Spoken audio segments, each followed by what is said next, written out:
because it's HW and Drew. How's it going? What's going on? We're guest hosting this little like pseudo episode for Nigel and Derek. Whatever. Super Bowl week. Unable to be here. Nigel's on the road. No, yeah, he's off on tour, bro. He's touring, you know. Okay, right. Yeah. And where's Smoker? Derek's at the Super Bowl. Oh, right. You know, we'll say we're gonna go with that. Yeah. Pretty sure he's at some Smoker's in some kind of parade. Adjacent activity. With his parents. Sure, his partners, his parents. Sure. Or like some potential patrons. But what's happening now and what's important now is we got a little post for y'all. Right. A little something. Sure. My name's Drew. I'm the guy who's normally behind the scenes. No, that's great. No, bro. Let's just cut to the chase, bro. This is Food for Thought by Nigel Hall.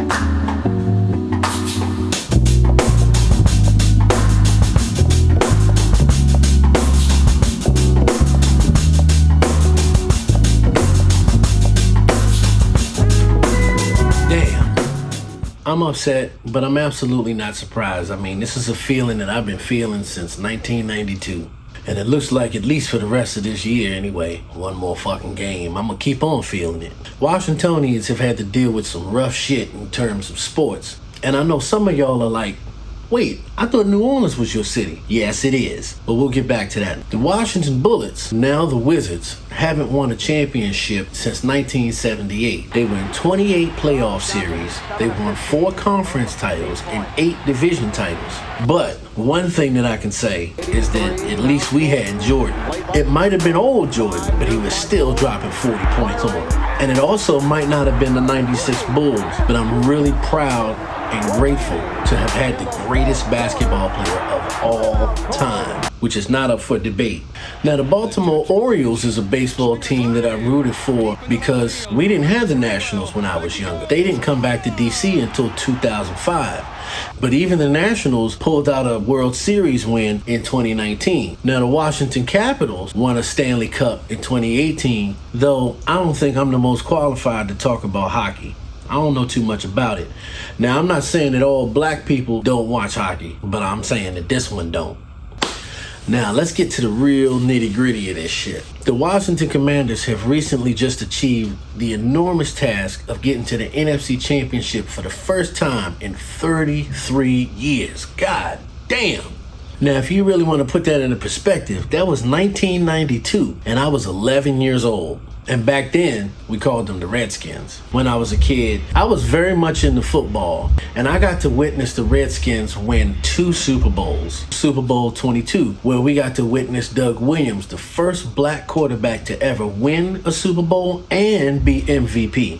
The second one was Super Bowl 26, where we got to see the Bills get defeated in their 3rd of 4 Super Bowl appearances, and Mark Rippon was the MVP. We won 37-24. So watching Jaden Daniels crush the way he did this year was amazing. And there are 2 very important things for Commanders fans to take away from this. Number 1 is you can't expect a rookie to lead you to a Super Bowl, although we almost saw it happen. Number 2, the Commanders are in a rebuilding process, and now they're under new management, and the top wants to win. And you can totally see that through the impact that it's made through the entire organization. Although the uniforms are kind of trash. Every year we've ever made it this far in a season, it's always been because of luck. But not this year. We saw skill and we saw strategy. So I'm going to be rooting for my home team next year to go all the way because I know it can happen. I watched it happen. You watched it happen. We got all the way to the NFC Championship to get beat by fucking Philadelphia. God damn. Damn!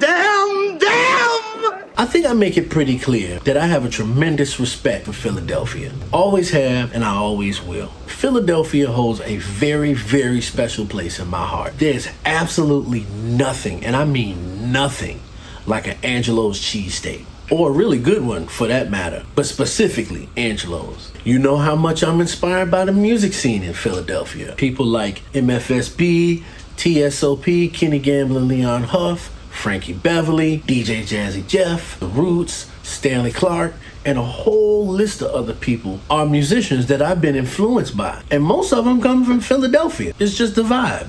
And as quiet as it's kept, I almost moved there. But I chose not to for two reasons. Number one, because it snows. And number 2, the Philadelphia Eagles and their fans. We got booked with the Knox came out same day. You a bummer, you sue EK. You not on watch. I mean, for Christ's sake, the mayor can't even spell Eagles. Let me hear you all say E-L-G-S-E-S, Eagles! Let's go, Birds! One could argue that the mayor of D.C. was a crackhead. This goddamn bitch set me up like this. Set me up, ain't that a bitch? Touche, but I bet you he could spell the name of the football team, and I could not in good conscience move to Philadelphia being a Redskins fan. The way this country is, especially today, you can't go nowhere without people minding their fucking business. Don't I say that all the time? They always got something to say, especially Philly fans. And Philly ain't for the weak-hearted, timid kind of person, but neither is Southeast DC, which is where I'm from. I'll whoop your ass. Now, one of these days, I'm gonna kick your fucking ass. And to watch them beat us in a game that I've been waiting to see for 33 years was heartbreaking and enlightening at the same time. So I want to say great job to the Washington Commanders. And I also want to end that with a phrase that I've been saying since 1992. There's always next year.